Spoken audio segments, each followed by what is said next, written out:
Welcome everyone to the third session of the Construction Management Knowledge Series of CREDAI MCHI, the second edition. We are thankful to our sponsors, KNS Manufacturers, and we have Dr. Sandeep Mehta with us. So, if you could share a few words and showcase your presentation to begin the proceedings. Uh, Thank you, Dr. Advocate Harshul Savla, and thanks CREDAI MCHI for becoming part of this event and contributing towards the construction industry. So I would quickly present some details about our company, about our product, and very short presentation, about 4 to 5 minutes. Quickly take you through what is aluminum formwork, what are its advantage, and how we are different compared to the other options available in the markets. So I'll share the screen and start the presentations. Mhm.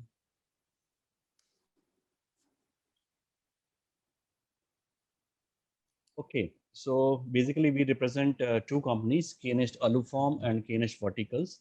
So the difference between two companies is that in Aluform we supply the complete set, and in Verticals we supply the individual modules. Like if you want shuttering only for column or beam or only for retaining wall or this thing, so individual elements also we can supply.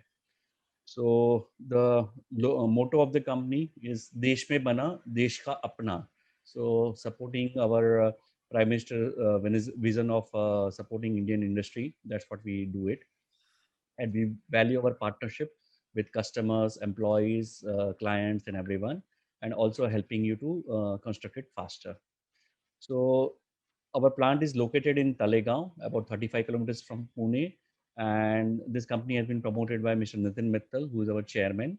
And we have our CEO, Mr. Prashant Agarwal, and Mr. Ashish Agarwal, who is our design director. So, what is aluminum formwork technology? I think so. All of you might be using it. Unfortunately, even as of today, in our engineering courses, civil construction, there is no specific chapter or subject on this. So practically, all the new civil engineers, they learn it at the site only. So we are working with VIT and other industries, College of Engineering Pune and everyone, to introduce this subject into the curriculum so that the fresh engineers, they are aware of this technology.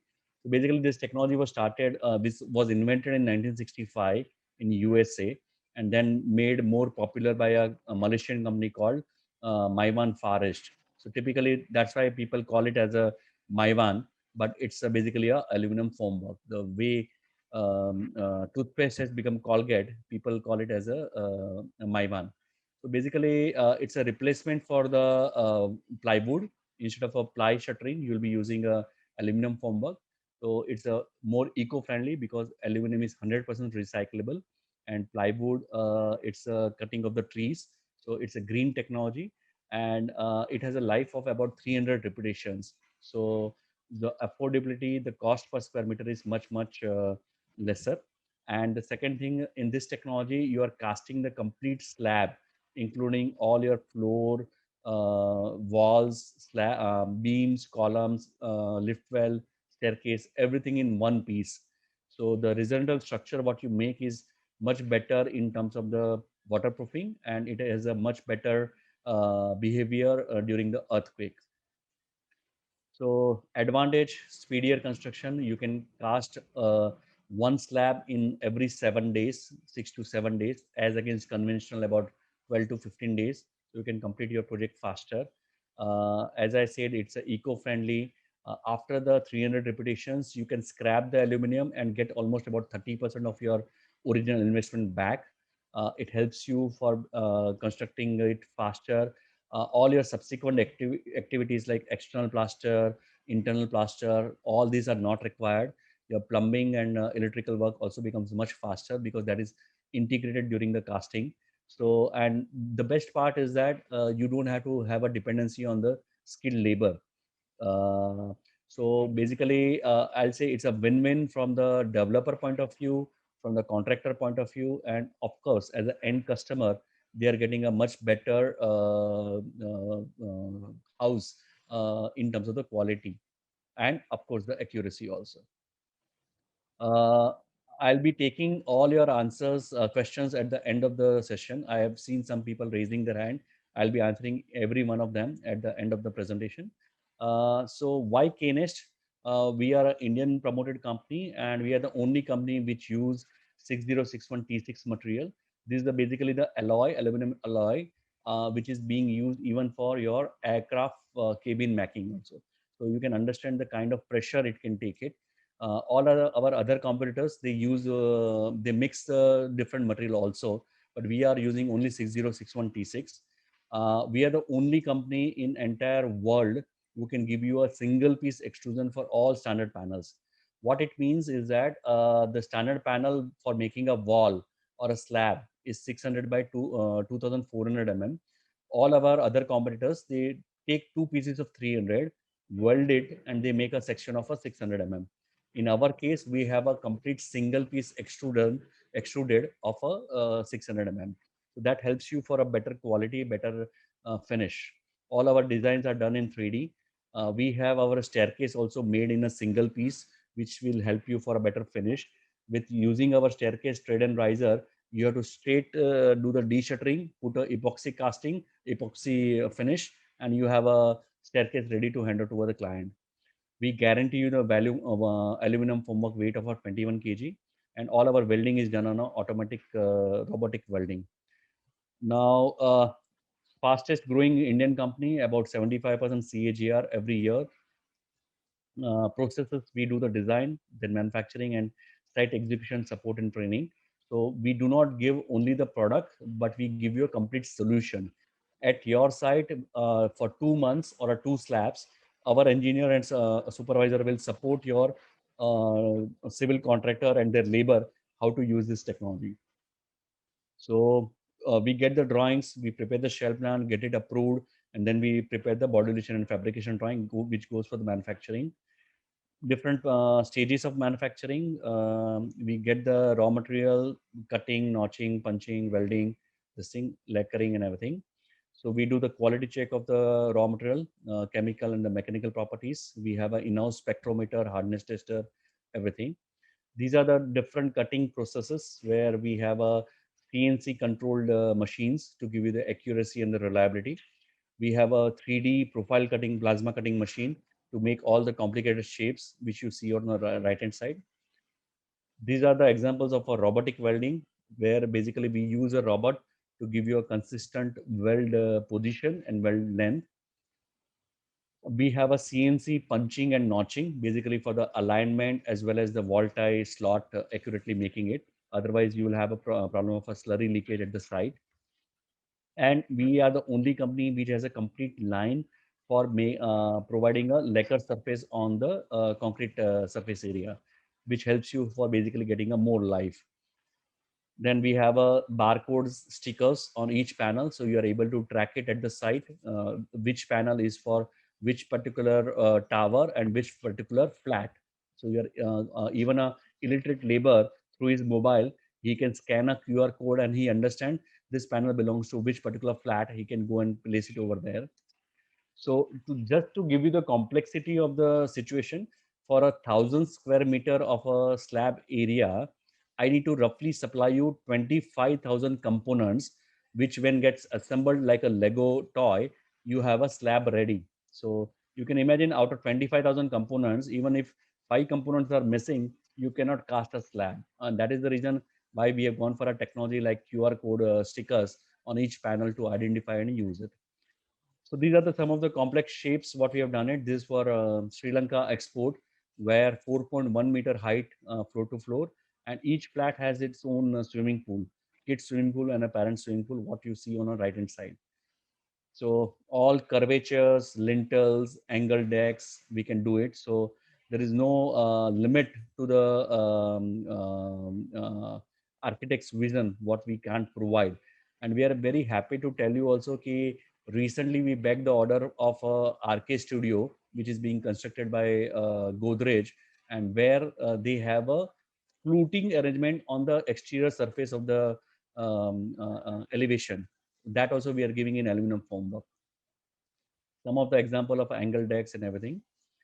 So as I explained, other people are joining using two LPCs and make one C piece by doing a MIG welding and or a friction stir welding, but we don't have any joint. So you have a much better product from the life point of view, reliability point of view. These are the example photographs. Left side, you can see the K-Nest panel. Right side is a competitor's panel welded in the center, even for the smaller sections. And then you see this after about say 25-30 repetitions, you start having this kind of quality problem because of the concrete pressure from the welding joint. The slurry starts leaking. So we don't have this joint, we don't have this problem.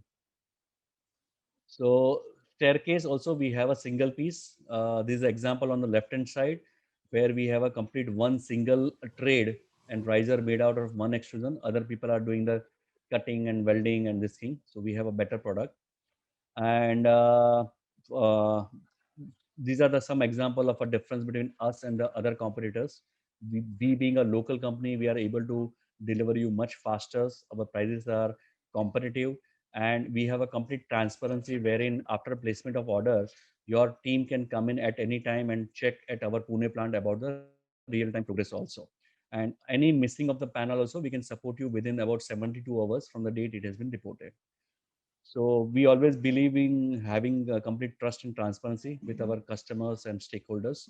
We help you to do a quicker design sign off being a local company, and we help you to avoid all the risk associated in the procurement, because being a local company, we have a better control on the overall situation compared to the supplies coming either from Malaysia or a Korea or even from any other part of the world.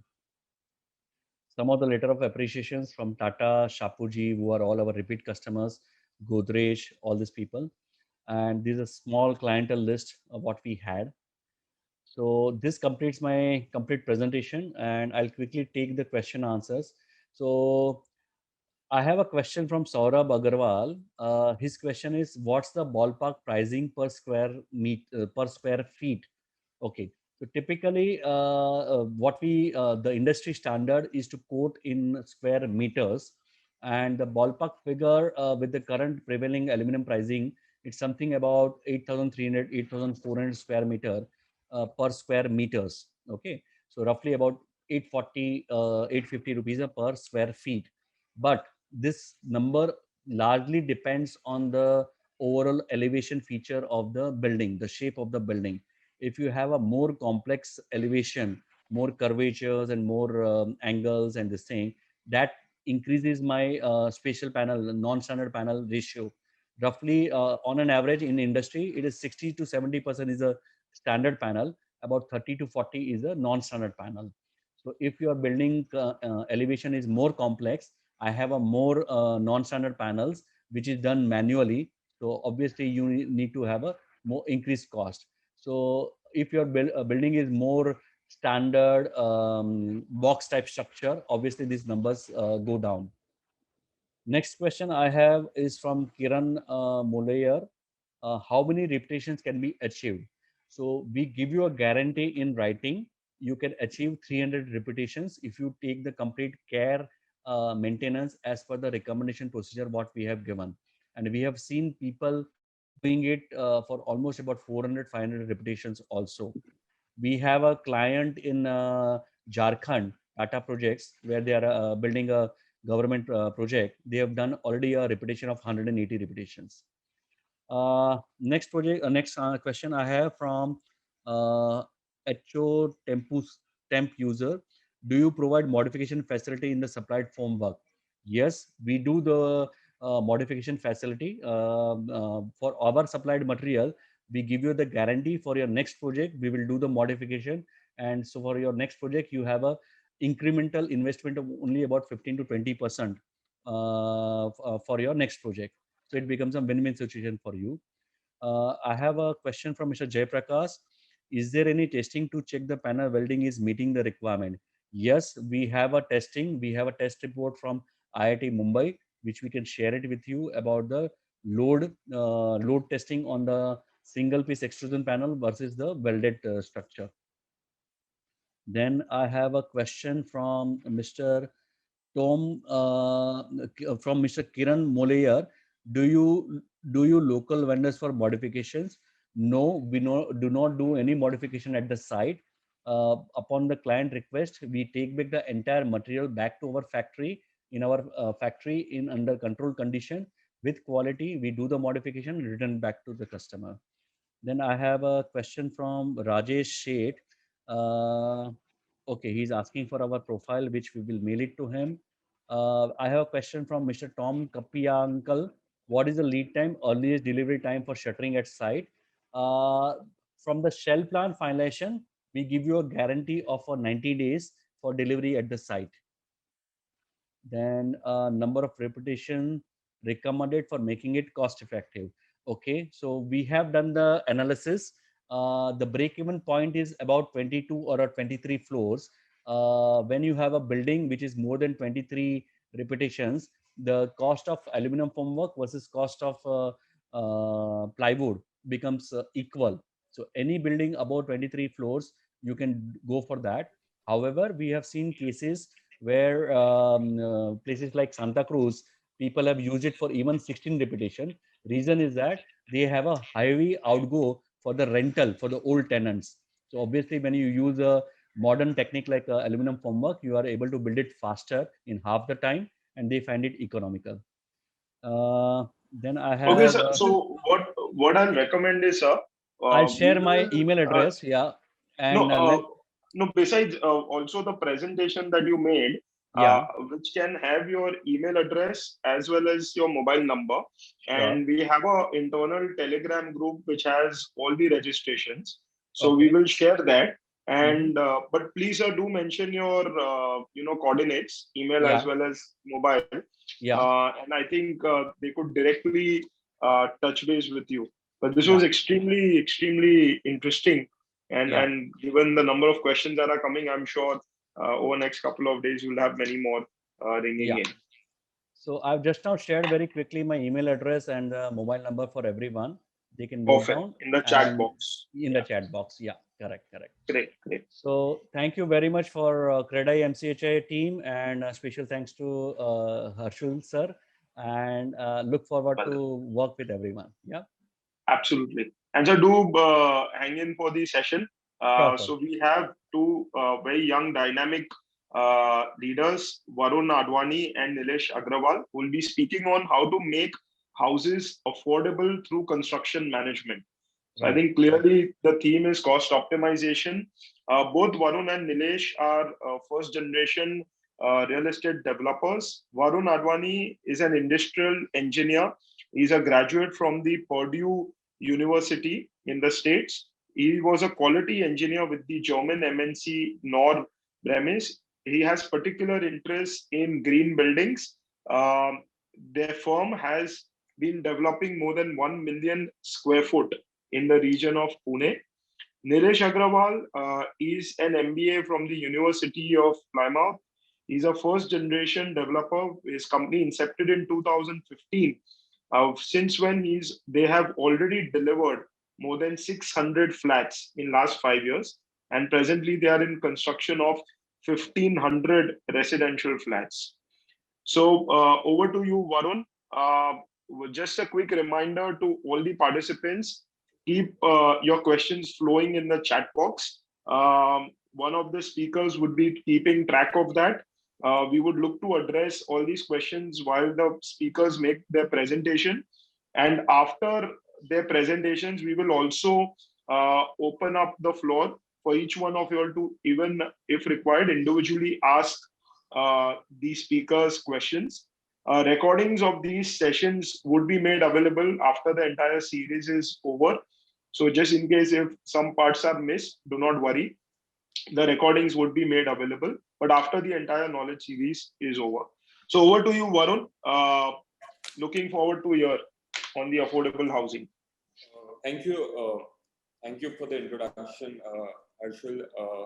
My presentation is going to cover more on the tax benefits and the income tax benefits, as well as the benefits we as developers can take on affordable housing. Nilesh's presentation is going to cover more of the technical aspects. So My presentation is going to start off with the PMAY schemes, which I'm sure everyone is aware of. There are certain guidelines and certain ways you have to apply for these schemes, and certain documentation is required. So my part on the PMAY scheme is going to cover that. Then we're going to go on the loan eligibility criteria. So many times our teams, our sales, marketing teams don't understand what the maximum loan eligibility of a person could be, and they end up pitching the wrong product. So we have made certain charts on what the maximum eligibility of a person on a different salary is, and what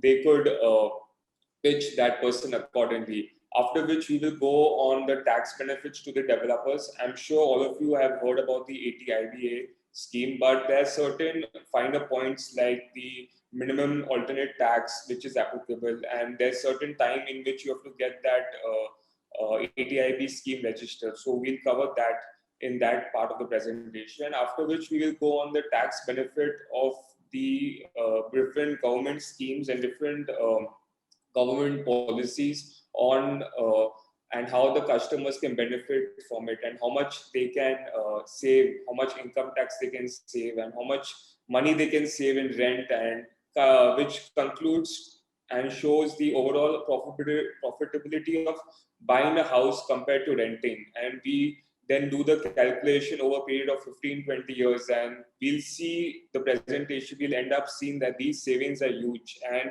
once our teams, once our marketing, planning teams are able to pitch to the customers in that way, we are able to get more sale. Our customers have more knowledge, and we are able to in turn turn our marketing costs down and get big profitability in our business. So I'm sure everyone knows about these PMAY schemes. So right from the EWS to the MIG2 category, there's a subsidy available between 2.3 to 2.67 lakhs. What I want to particular highlight in this slide is that the subsidy on the MIG1 and the MIG2 category is expiring from this March 2021. So this is the time to showcase to your customers that now is the right time to complete the transactions and get your subsidy, because once you're in April 21, you're not going to get that subsidy. And the EWS category goes from the 0 to 3 lakh salary. The MIG1 category is from the 6 lakh salary to a 12 lakh salary in a year. And the government has also put certain restrictions on the maximum loan subsidy you can get. And so a person who falls in the MIG2 category, the maximum subsidy they can get is 2.3 lakhs. And a beneficiary is someone who is a person who's never bought a house before. So this is very important for our developers to know that a person who's bought a house is not eligible for the CLSS criteria. And the maximum loan tenure on this scheme is 20 years. So loans of 30 years are not eligible. I know most people, when they buy a home loan in the affordable housing segment, are preferring for the 30-year loan. But friends, 20 years is the maximum loan you can take if you want to take the CLSS subsidy. And the process is very seamless. The person applies in their bank. The bank then sanctions it, follows with all the paperwork, and sends it to a central nodal agency for approval. There are 3 central nodal agencies. One is the HUDCO, then is the NHB, and the third is the State Bank of India. So once they approve it, the funds are released to the person's account. The process is very seamless. It happens completely electronic, and there's no interface with a person. This is very important, because when there's an interface with a person, it becomes a bit challenging, but entire thing is electronic.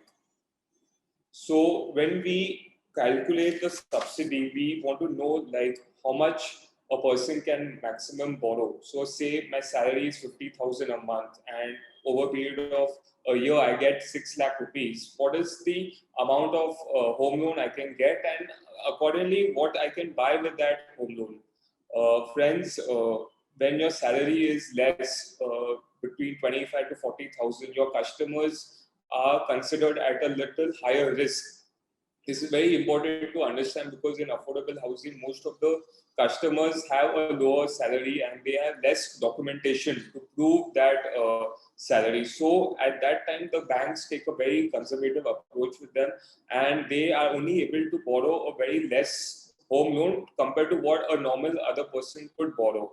And these most banks require CIBIL score of 650. So in the affordable housing, finding customers and getting that CIBIL score is a bit challenging. So it's very important for our teams to have these data points in mind when they are pitching to their customers. Because after a sale, you don't want the booking to get cancelled. So say I want to buy an affordable house. I am considering to pitch to a wide area of customers, right from the EWS to the MIG2 category, and I'm considering the customers will borrow a home loan at 7.5% per annum, and considering a yearly salary of 6 lakhs, which is 50,000 per month, I am factoring that only half of that salary, which is the fixed obligation ratio, can be used to pay your home loan, your car loan, or whatever loans you can take.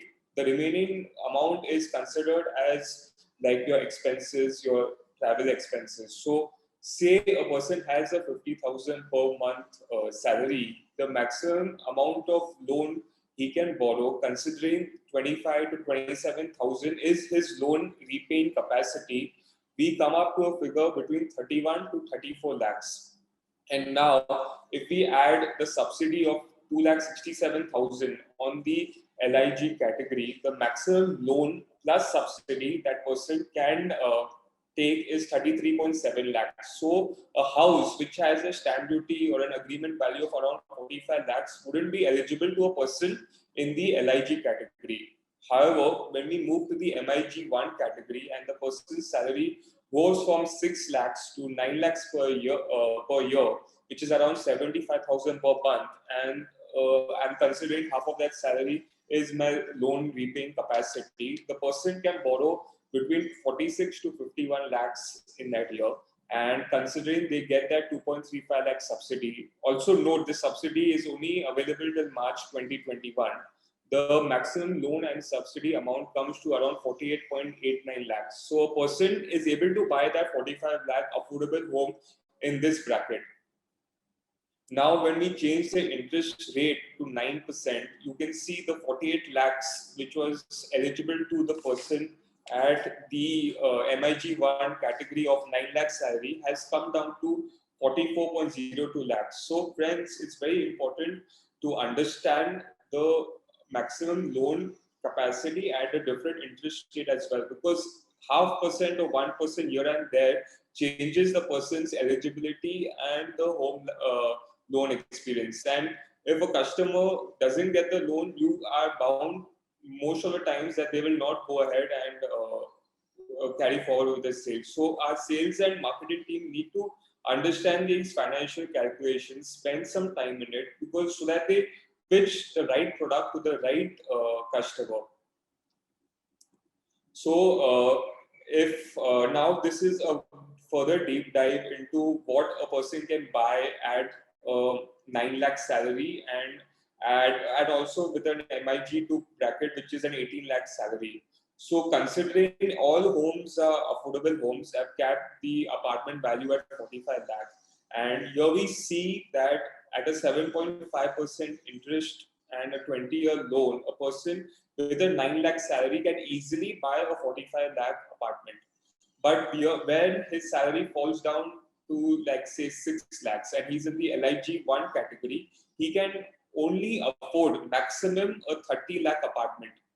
So an LIG salary person who has a salary of 6 lakhs per year, which is 50,000 per month, can only buy a 30 lakh apartment. So when we take information from our customers and we get their salary brackets, we should not pitch them the wrong product. It is a deep waste of time of the team and of our admin cost if we pitch the wrong product to the wrong person. And now when we go to a 9% interest of loan calculation, we can see that a person who has a person in the LIG category of 6 lakh salary can buy a 20 lakh home comfortably. But when you pitch that 20 lakh home to an EWS person who has a salary of 3 lakhs per year, which is 25,000 per month, they cannot buy the 20 lakh home. So such homes should be pitched a 15 lakh home, and because that is very comfortable for them to buy, and the loan and the documentation falls in place for that product. So now we're going to move on to the next phase, which is the GST on affordable housing. Many of our developers are aware that the GST on affordable housing is 1%. But however, an important point to be noted is that there's no input tax credit available. Because of this, because of not having an input tax credit, this entire GST burden falls on you on day one. So you have to pay to the government whatever is the GST applicable on that apartment. And there's certain guidelines which say that the work contract tax on affordable housing is 12%. But again, this should be checked with your chartered accountants, because it varies from finance accountant to accountant on how this is interpreted. And another important fact is that 80% of inputs should be from registered suppliers, and they should be having a GST number. So this is the government's way to get more and more people in the GST system.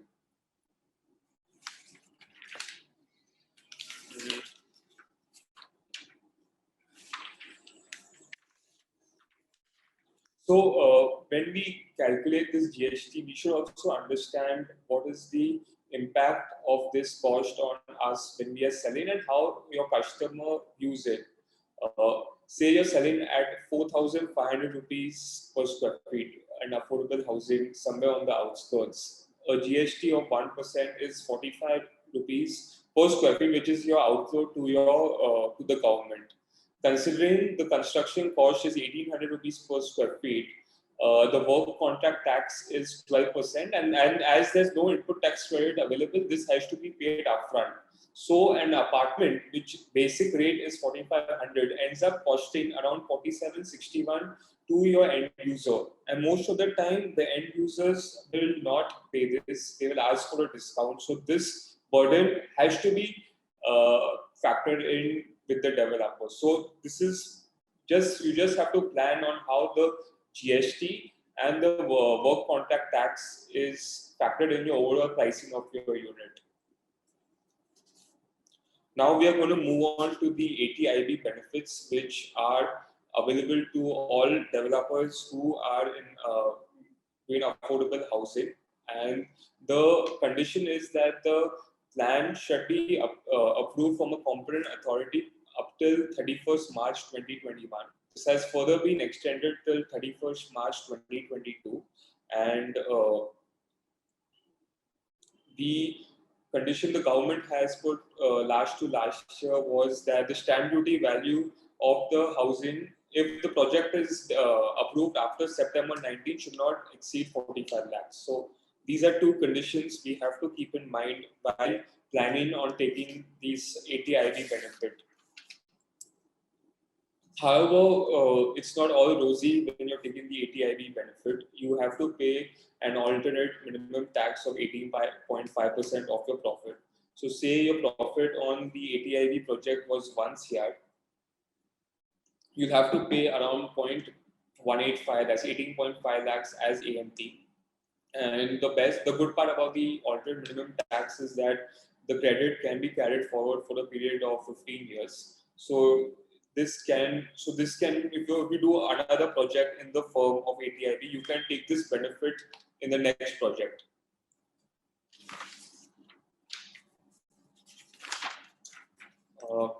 Now we'll move on to the benefits of ATIB to all our flat buyers.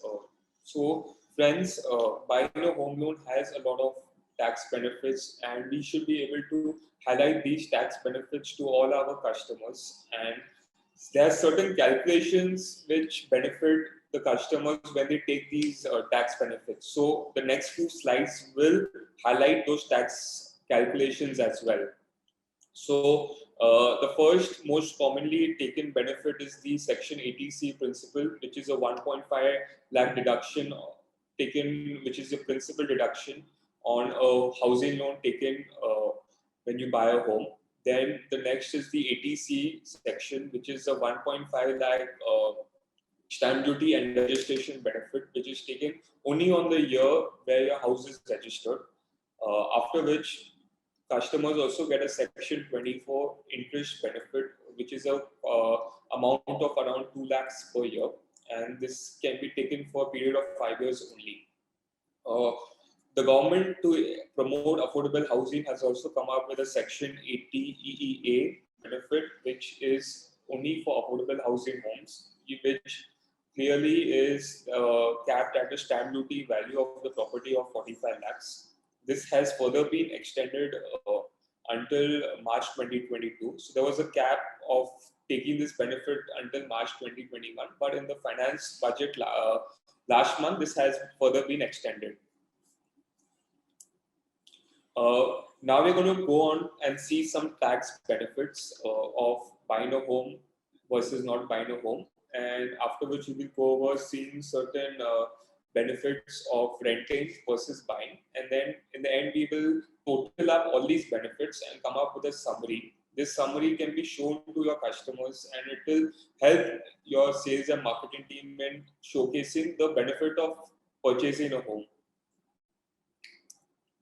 The new tax regime and the old tax regime have certain different tax rates. So these are the tax rates for the new regime.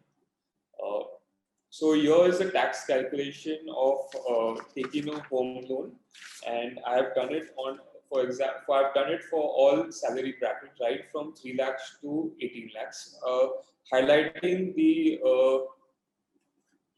12 lakh salary bracket, and say the person has a salary of 12 lakhs, he takes a standard deduction of 50,000. He also takes interest deduction of 2 lakhs, Section 80C deduction of 1.5 lakh, and a Section 80 EEA deduction of 1.5 lakhs. His entire taxable income falls down to 6,50,000, out of against which he has to pay a tax of 44,200. However, if the person does not take a home loan and just takes the standard salary deduction of 50,000, his taxable income is 11,50,000. He has no deduction. He pays tax on the entire income, and his tax is 1,63,000 and 1,63,800. So taking a home loan, his tax is 44,200, whereas not taking a home loan, his tax is 1,63,800. This is a clear saving of around 1,20,000 tax per year of taking a home loan versus not taking a home loan. And in the new tax regime, a person who has a 12 lakh salary pays a tax of 70,000 if he took a home loan versus 1,09,000 if he didn't take a home loan. And over a different salary, right from 10 lakh 50,000 salary to 18 lakhs, you can see the different tax payable. And so now we should summarize all these benefits of what the entire tax saving is and how it impacts a person who has a 9 lakh salary per annum, and how it impacts a person who has a salary of 12 lakhs, because these friends are the people who buy your 45 lakh homes. And so I'm considering these people take all the benefits. It's an assumption. They take the 80C benefit of principal, they take the Section 24 benefit of the interest, and they also take the 80EA benefit of, which is given specifically to affordable housing. So a person who has a 9 lakh salary, if he takes a home loan, his net tax saving per year was, say he took the home loan, his tax was 44,000. We saw that in the previous slides. And he didn't take the home loan, his tax was around 1,30,000. So a net tax saving for that particular person for that particular year is 85,900. Now we calculate and sum up this tax saving over a period of 15 years. We get and annualize the interest at 7.5% per annum. We see that the person saves around 24.94 lakhs over a period of 15 years on just tax, taking a home loan versus not taking a home loan. And if we add the credit linked subsidy to it, we can see that the 24 lakh benefit saving goes to around 27.29 lakhs. Friends, this is the benefit of buying a home versus not buying a home. This covers all the tax benefits. Now, on the next slide, we are going to cover the benefits of renting versus buying. So, I'm considering a home of 45 lakhs is rented by a person. I have considered a slightly higher rental yield of 3.5% per annum. So, the person who has a 45 lakh home and wishes to rent it, he pays a rent of around 13,000 per month, and the rent paid per year on a 45 lakh apartment is around 1,57,500. Now, considering the rent paid for a period of 20 years, and considering the rent increases by 5% year on year, the person in turn pays a rent of around 56,25,000 over a period of 15 years. This is his rental outflow. Now, considering he decides to take a home or buys a home, the home is 45 lakhs. He takes a funding of up to 80%. So his loan is 36 lakhs. His EMI on a 36 lakh loan is 28,000 per month. So yeah, the burden is much more compared to renting. But I mean, you will understand and see that the saving is over a period of 20 years is a lot more. So the total home loan in interest plus principal over a period of 20 years paid outflow to that customer is around 69.17 lakhs. So the renting outflow is 56 lakhs. The buying outflow is around 69 lakhs. So the additional outflow of buying is around 12.91 lakhs. Now we should also factor in the appreciation of the property. I'm considering a very conservative appreciation of just 3.5% year on year on your apartment. So your apartment, which was valued at 45 lakhs in year one, can be valued at around 92.67 lakhs at year 20. So you can factor in that your house has appreciated to around 92 lakhs. So the net profitability is around 79 lakhs, which is basically the additional amount paid for buying 12 lakhs minus the appreciated value of your asset. So 92 lakhs minus 12.9 lakhs. So friends, here we see that the profitability of purchase, if we showcase to our flat buyers that the value of the house is going to appreciate, and renting out is an expense, but buying and taking the benefits of home loan is not that much, and as well as getting certain amount of tax benefits, we can clearly showcase that a customer ends up saving a lot more in the long run when they decide to buy a house over renting it. So this slide covers all the benefits. We've seen, for example, for a person who has a 9 lakh salary, we went over the slide, the profitability of renting, of purchasing compared to rent was 79.76 lakhs. Then the 15-year tax saving is around 24.94 lakhs. And the subsidy available up till March 2021 is around 2.35 lakhs. So the overall profitability of buying a home, if you factor in the savings on the tax and the house appreciation and factor in even the rent, you can see that a person who decides to buy a 45 lakh home ends up saving around 1.07 crore over a period of 20 years, which is pretty much double the value of the flat. So friends, if we can showcase to our customers certain calculations in certain way, and instead of becoming marketing and sales people who force the customers or like persuade the customers emotionally to buy the apartment, and we can just show them some amount of financial numbers. I'm sure our customers would be more inclined on taking the decision and would end up understanding that they save a good amount of money when they buy an apartment compared to renting. They save a good amount of tax. I'm sure we would end up having much better sales. Thank you. This is. That was extremely insightful. I'm sure now that makes a strong case for all of us to look at affordable housing. I would now request Nilesh Agrawal to take up, construction management around affordable housing, design guidelines, and savings that can occur while ensuring good quality affordable housing is made. And after both the presentations, you all can pick up questions. There are many questions which have come on the chat box. So you all can address that, and then we'll open the floor.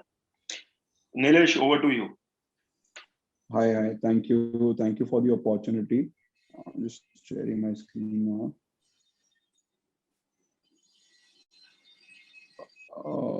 Can you allow me to share the screen, please?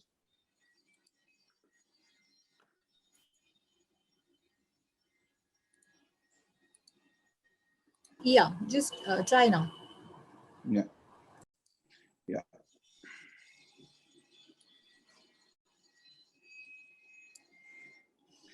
Okay. So post-COVID, it's the scenario has changed a lot. So now it's time that we take unprecedented changes in our working environment, and we look at housing as a very different industry.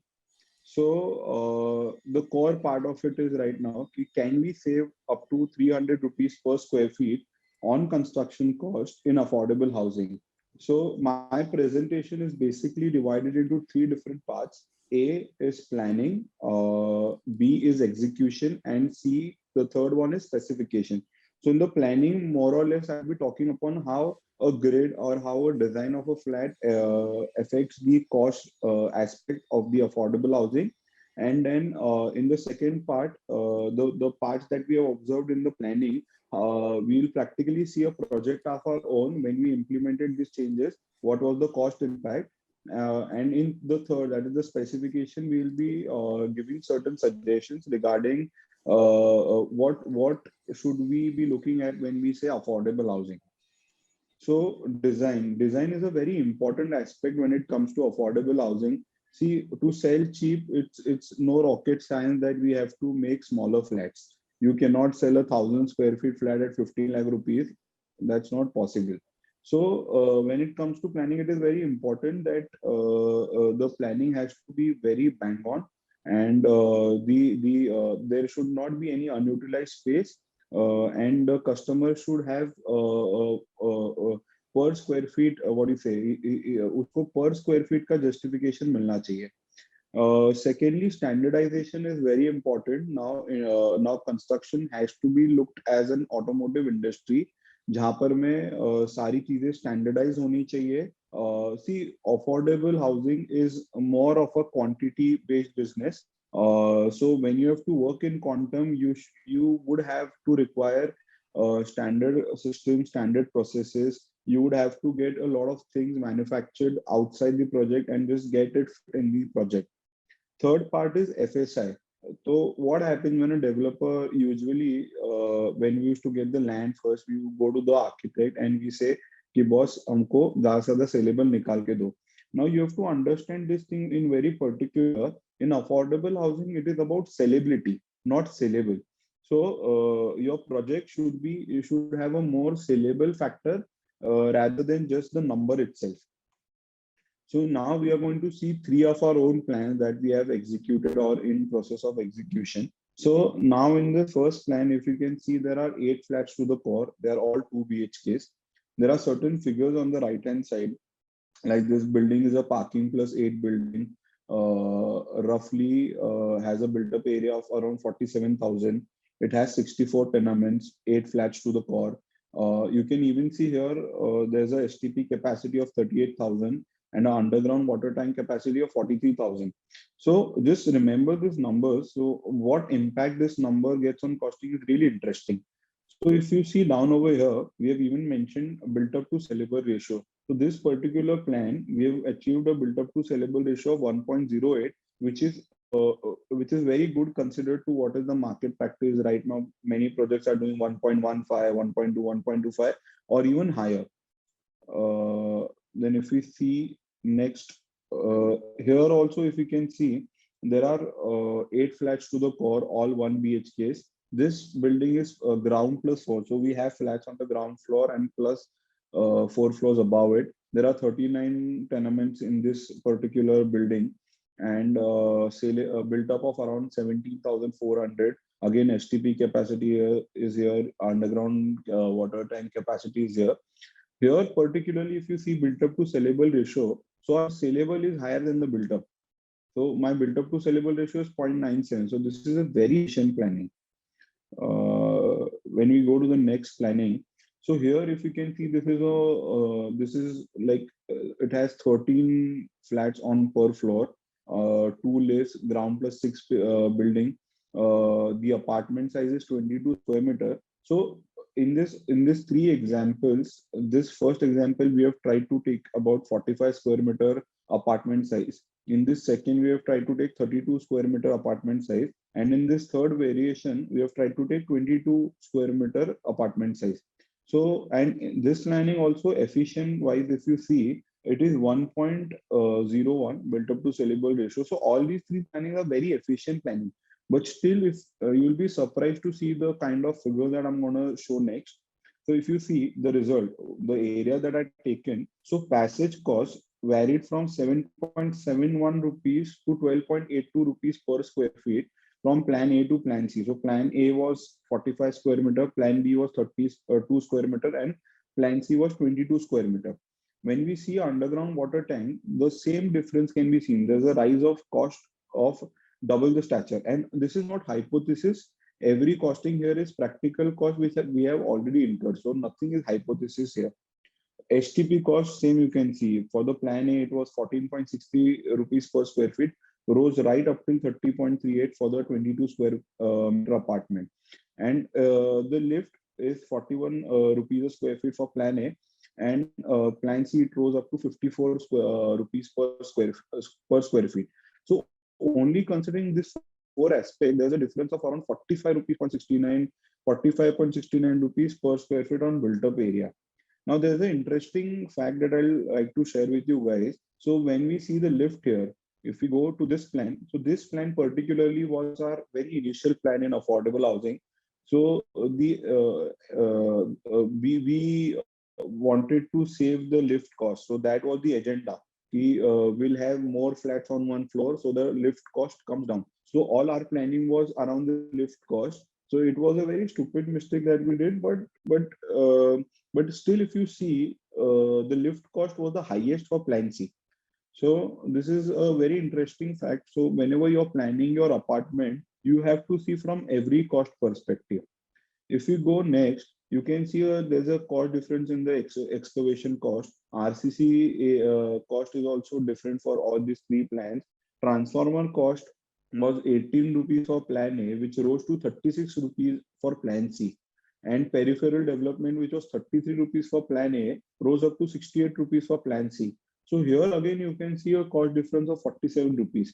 These are very penny issues that we have taken. And still there's already a cost difference of around 100 rupees on the built up area. So there is one sad part about the current planning rules that we have. So even if your apartment is a 300 square feet apartment or a 600 square feet apartment or a 1,000 square feet apartment, the rules say that one apartment is equal to 5 people. So while now when we are going smaller and smaller, we have to see that the service cost is going to rise up a lot. So there's a myth that people think that अरे affordable housing है इसमें क्या है ये तो 1200 में बन जाएगा ऐसा नहीं है. So affordable housing on the contrary is more expensive to build than rather your MIG housing. This is again an interesting study that we conducted. So if you see aluminum window here, so I told my team that let's consider like four sizes: 3x4, 4x4, 6x4, and 6x6. So give me the per square feet costing of it. So initially, when my team gave me the costing for the aluminum window only, it was 353 rupees for 3x4, 283 rupees for 4x4, 227 rupees for 6x4, and 203 rupees for 6x6. So looking at these figures, I was like, कि चलो ठीक है यार, एक काम करो सब 6x6 के window बनाओ, because I can see there's a lot of rate difference. But then I thought, no, let's dig in deep. Let's not only consider only the aluminum windows. So we did another study, whereas we considered a wall 10x10, and we considered all the other costs also involved in it. So to my surprise, now the 4x3 window, which was the costliest when only considered aluminum window. So at the time of when we considered a 10x10 wall, the costing were very different. So that wall with a 3x4 window costed me 180 rupees a square feet. 4x4 was around that range only. 6x4 was 190, and 6x6, which I thought was the cheapest, now became the highest value when considered in total. So even a small material like a aluminum window, if you plan it correctly, you have a bandwidth of saving around 20-25 rupees to 40 rupees a square feet on your entire project cost. Next study is of the kitchen platform. So when we see towards kitchen platform, we considered three different sizes, that is 2x7, 2x8, and 2x9. So individually item wise, it was only 6,000 rupees for 7x2, 6,800 for 8x2, and 7,500 for 9x2. So when we see it as an item wise, it is only 1,000-1,500 rupees difference between all three. So as developers, we don't really consider that much. But when it comes to affordable housing and your sizes are shrinking in, you'll be surprised to see the cost difference between all these three sizes. So when you are constructing a 45 square meter apartment, the cost of the kitchen platform was from 12.60 to 15.63 rupees per square feet. For a 32 square meter apartment, it was 17.70 to 21 rupees. And for the 22 square meter apartment, 25.78 till 31 rupees. There's again a cost difference of more than 2 times over here. So the rising question here is it really affordable to make affordable housing? So on the right hand side here, we have given certain suggestion. So if you are going for a 45 square meter apartment, you can go for a kitchen platform of 8x2. When you are going for a 32 square meter apartment, 8x2 is again suggested. And when you are going for the smaller apartment, go for a 7x2 size. These are some very interesting constants. So for when we talk about masonry, that is BBM. So for the 45 square meter apartment, my built up to BBM ratio was 1.07, which rose up till 1.37 for a 22 square meter apartment. Same in gypsum, if you see, 1.35 was my constant for 45 square meter apartment, which rose up to 2.15 for the 22 square meter apartment. And external plaster, you can see the same difference. So as your size keeps shrinking upon, your cost is actually increasing. So you really need to, whenever you are planning a affordable housing, you should really consider the geographic of that particular location, and planning a perfect size would actually make a lot of difference for the entire project. So these are certain general recommendations. So what happens whenever we are planning a transformer, say, so usually what happens, the developer thinks that कि चलो इसको as per vastu कर देते, we go tell our architects कि इसको वास्तु के हिसाब से बना दो. So what I feel that while doing affordable housing, you should actually consider a location where your HT and LT infrastructure cost is the lowest. Then core is very important, as I showed in my earlier plans. Core is very important in affordable housing. Then there's another small space where you can save cost. So whenever at the planning stage, you decide your lift company, get the exact car size, and get the exact lift shaft size ready, you save certain money there. Now with amenities, you have to go for backward integration in affordable housing.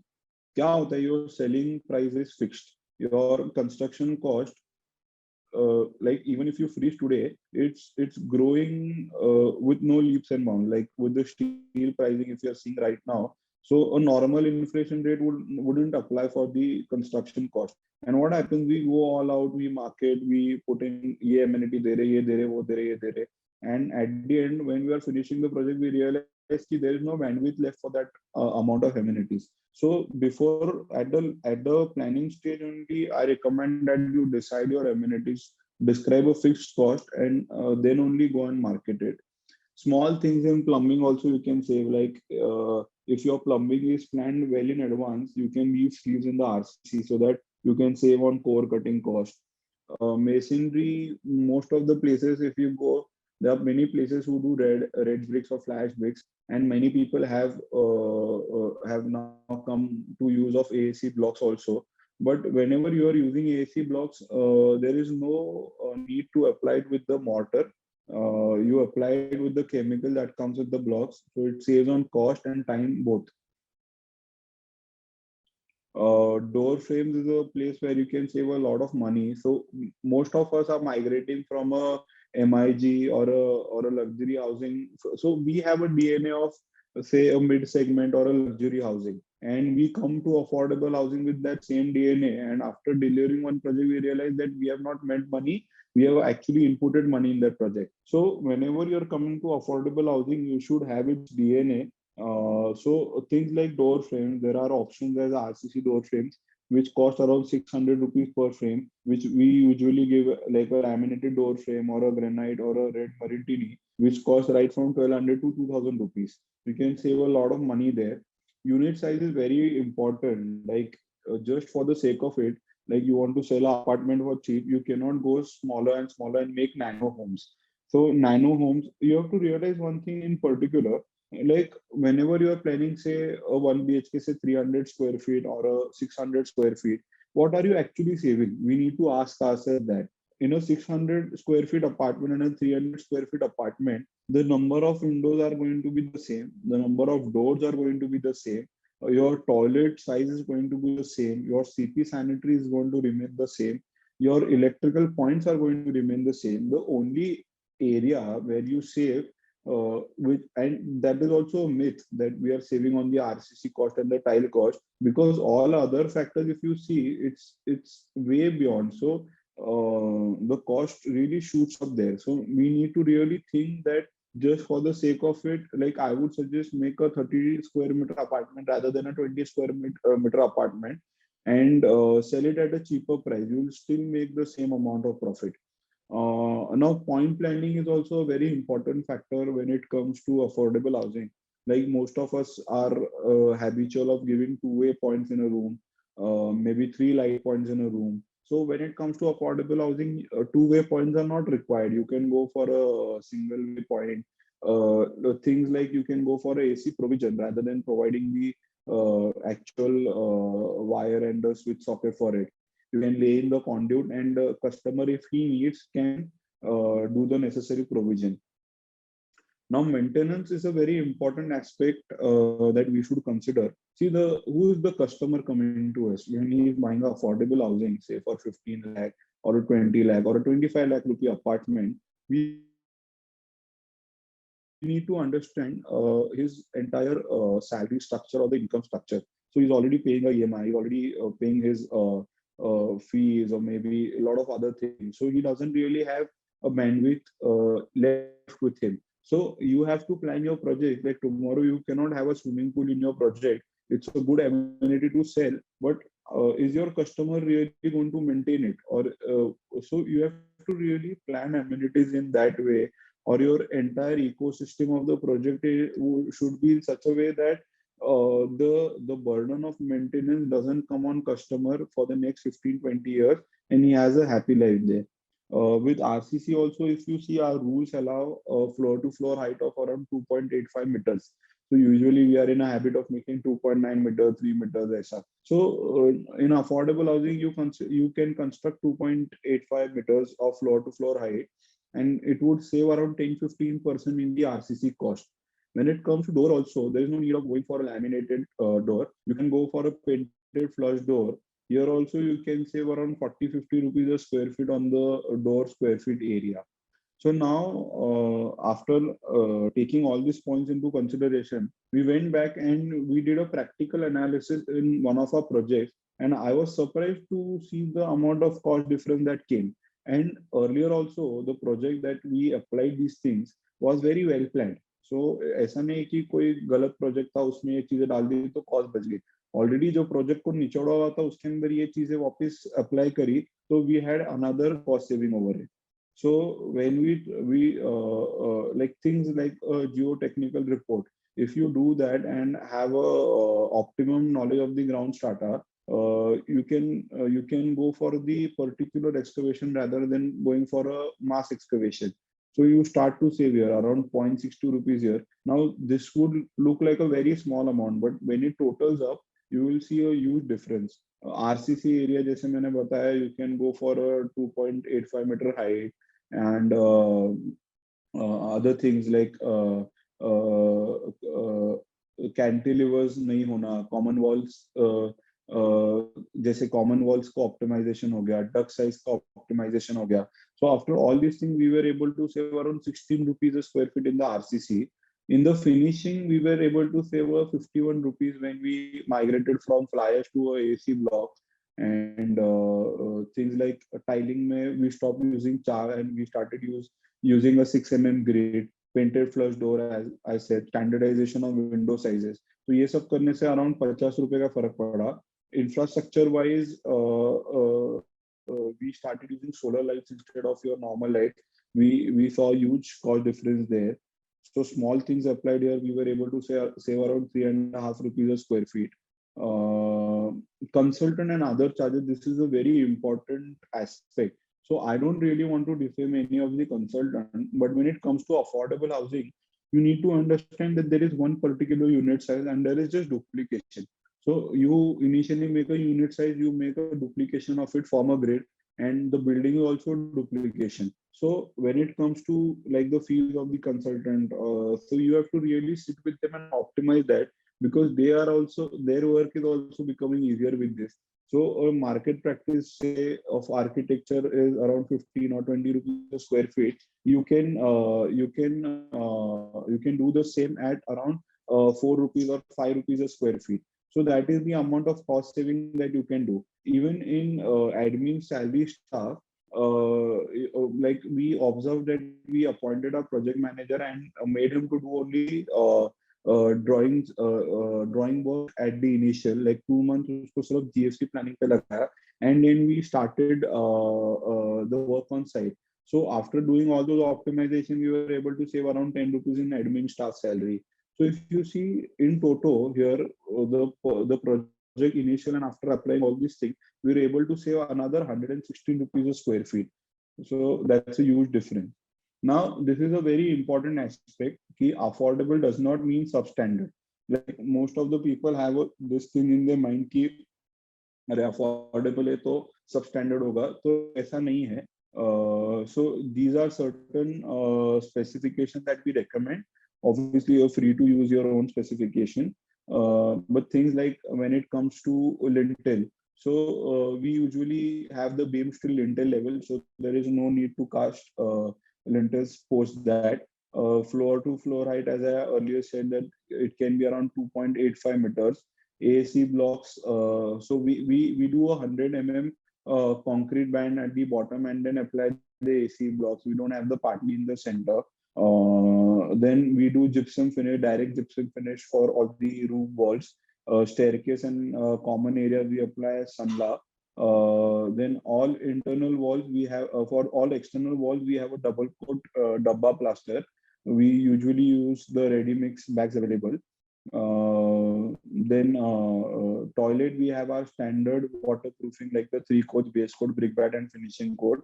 That is good enough. I'll share this sheet entirely so you guys can go for the specification suggested.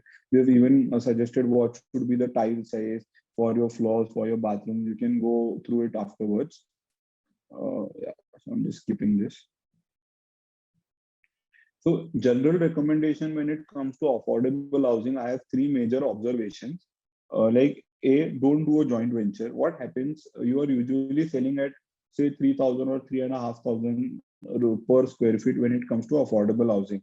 So if you are doing a JV ratio of around 30%, you are not left with the bandwidth. So now with entire marketing cost, which is way high in affordable housing, I've written 6 to 8%, but there are times which I've seen it goes to up to 10 to 12% also.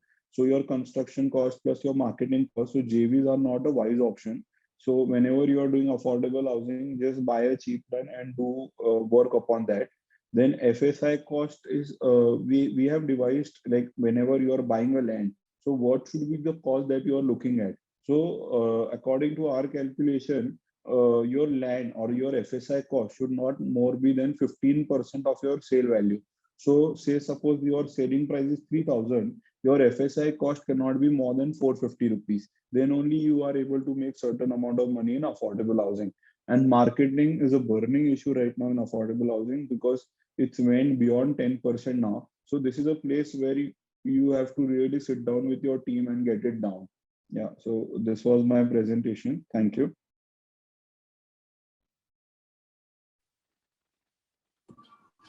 That was extremely insightful. I think it opened up a lot of areas. Affordable is not substandard.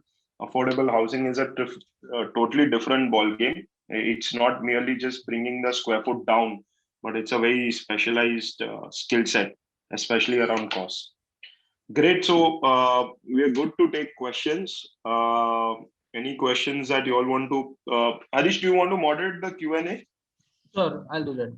So there's one question that it's for Varun sir, that we haven't considered the present value while we were showing that that 93 lakhs is that people gonna make after 20 years. Mr. Prasham Shah has written that we haven't considered the present value of the amount because numbers are absolute. If we do not consider the value of present after X years, the number won't be that much rosy. Yeah, so the reason we are not considering the present value, because obviously the whole idea of this is to showcase to our customers what their future benefit and their future savings could be. And we have to share with them like a good saving. And because the whole, when a person buys a house, he buys a house for a long-term perspective. And that's the reason why I have considered the future values. There is one more question. Wastage and debris. It's for Mr. Agarwal. Wastage and debris also plays important role in budget housing. So far, any methods or ideas to stop the losses? Planning. That's the only way. What happens usually, like the earlier way of functioning, developers, it's really sad that I have to say this, but we don't visit site that often, and our teams are just procuring things, and there is a lot of inventory in the in your storages. So now planning is very important, and see it has to be your DNA, like right from the developer to every staff member. Cost saving has to come in your bloods, then only all these things can be really taken care of. But yeah, wastage and debris is an important factor, and outsourcing work is one of the important aspects where you can save a lot of money.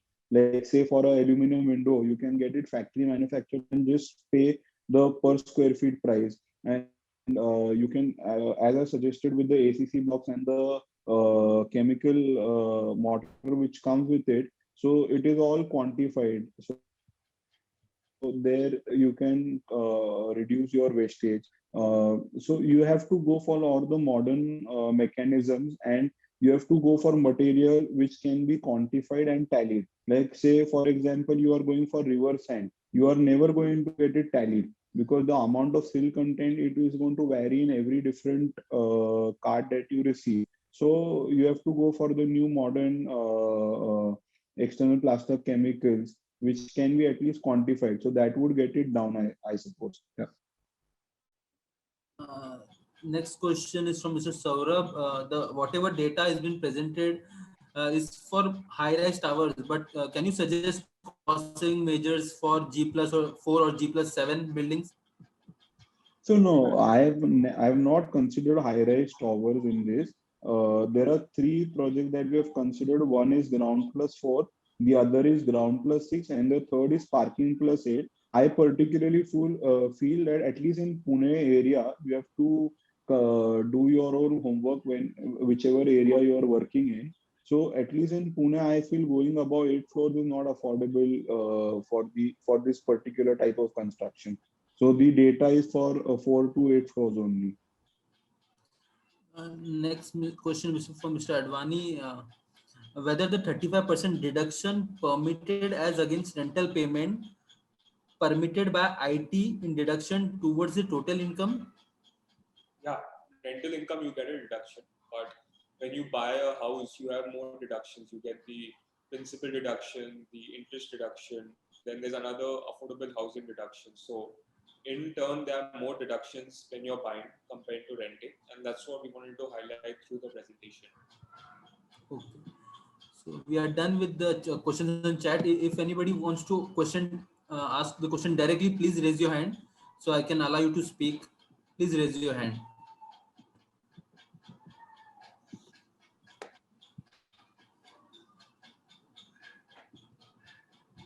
Yes, Mr. Amit, please go ahead. Actually, I wanted to ask about the GST rates for affordable housing. GST on affordable housing is 1%. 1%. Yeah, if it's below 45 value. Basically, I had got from my CA that the GST for affordable housing will be around 12%, say 6% state and 6% central. So He's talking about the input.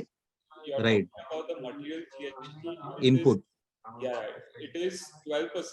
I have showcased that in the presentation, but you have to check with your CA if you're able to get that, because many people have tried to get that 12%. So it differs from CA to CA.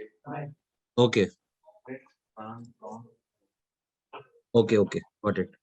Yeah. Mr. Rajesh, go ahead with your question, please.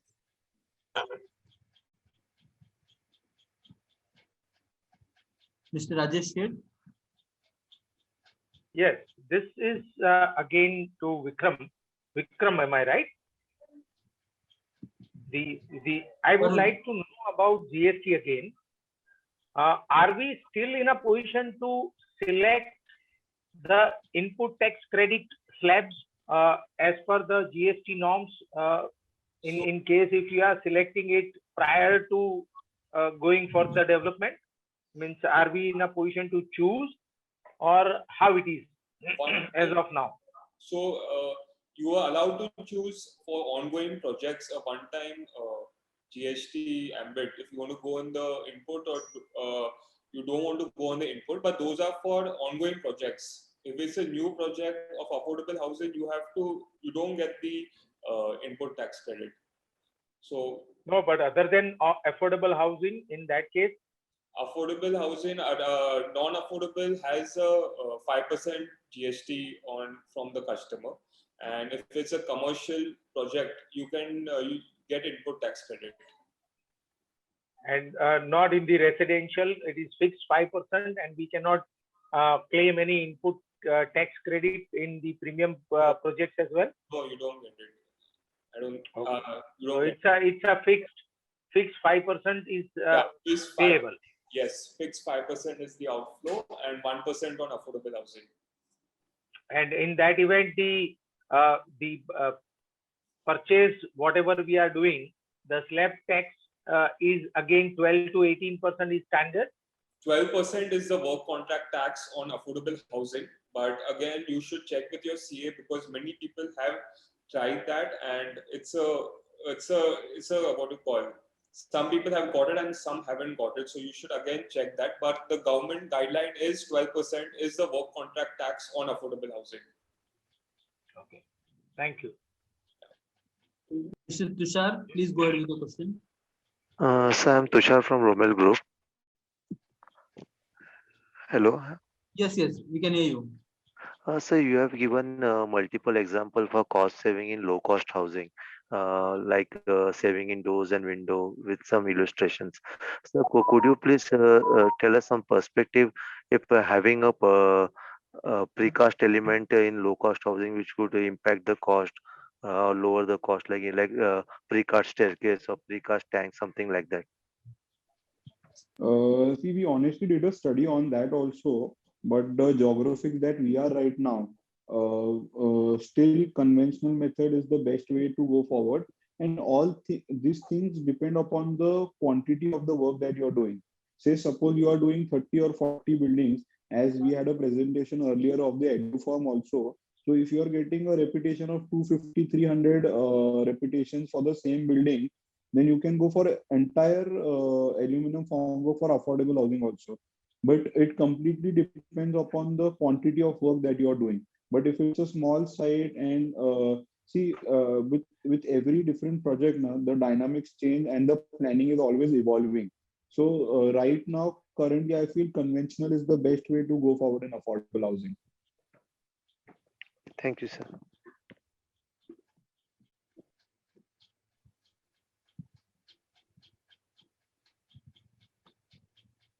Mr. Amit, you would like to go for one more question? Yeah, actually, they had told about the RCC door frames also. So I have a doubt. Is it good for high-rise building? Yeah, I don't see a problem in that. But it is just that in RCC door frames, you can only use tadi patti. You cannot have your what do you say, the Europa locks or something like that. So you have to Right. just see whether that is possible. But I Yeah, and don't see a problem of for that in any high-rise building. okay, but I in that main thing was will it be durable, like as it can get cracked also, like RCC? No, it doesn't happen actually. It's very Okay, durable because they have reinforcement and everything. It is properly cured. So if a crack has to go, it would go before installation. And okay, I've been using it for past 5 years. Till date, at least I've not got any complaint regarding cracks or anything around that. okay, And in okay. fact, it is more better compared to a granite because earlier when I was doing granite door frames, so people used to bang door very Yeah, fast, and you go in the suburbs for affordable housing, so it's really windy there. So right. granites crack very fast compared to RCC door frames. Okay, Yeah, right. But yeah, thank you. thank you.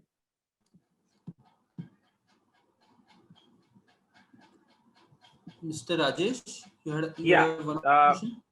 I would like to know whether any developer has used the Apollo door frames, or it has been advertised that it is a metal door frames, which has been ready for use, kind of a thing. And I would like to understand whether it is viable, feasible as compared to the wooden frames. Sir, I haven't particularly used those frames, so I may not be the right person to answer that. But you can probably ask for a sample and see do the durability test. But particularly, I have not Right. used them. Okay. Thank you.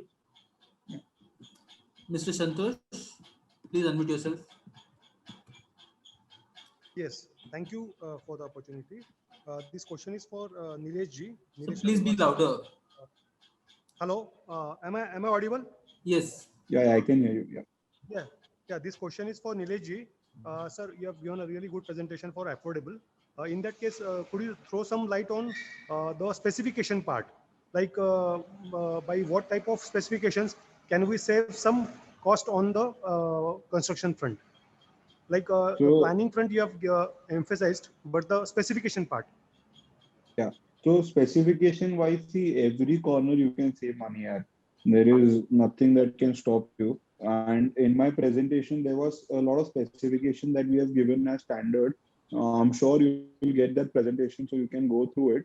But generally, to talk about like for the tile, you can go for a single charge 2x2 tile. For a dado, you can go for a 12x18 tile. Like for the door frame, as I said, you can go for the RCC door frame. the doors can be painted flush doors of 30 mm, because any which ways you are installing tadi putty over there. So all these things, yeah, there are many things. As you go deeper, there are no leaps and bounds where you can save money. Only one thing I would like to suggest: do not compromise on the technical aspect when it comes to cost saving. So you should be very thorough with the technical aspect. That is fine. Really, matlab, no, nothing to be compromised on the RCC and the brickwork front. That's correct. One more question, sir. What would you prefer as an internal paint? OBD is okay, or something else you would like to suggest? See, I usually go for a tractor emulsion because OBD is very outdated right now. And if you see the cost difference, it is roughly around 50 paisa on the built up area. So I would suggest to go for a tractor emulsion. And so what we found now, like the Asian OBD, if we replace with a Nerolac, it is the same. Like the tractor emulsion that comes in Nerolac is costing wise similar to a OBD that comes from Asian. So you can look out for more options, but don't go for OBD. It is very outdated right now. Very insightful session. Tomorrow we have a session from L&T Realty. Mr. Hari Iswaran, he would be taking a session on 360-degree digitalization from concept to handover. It's a very, very interesting session. We will start tomorrow sharp at 5 o'clock. See you all over there for the session. Thank you for joining, Mr. Nilesh ji and Varun ji. Thank you. Thank you so much.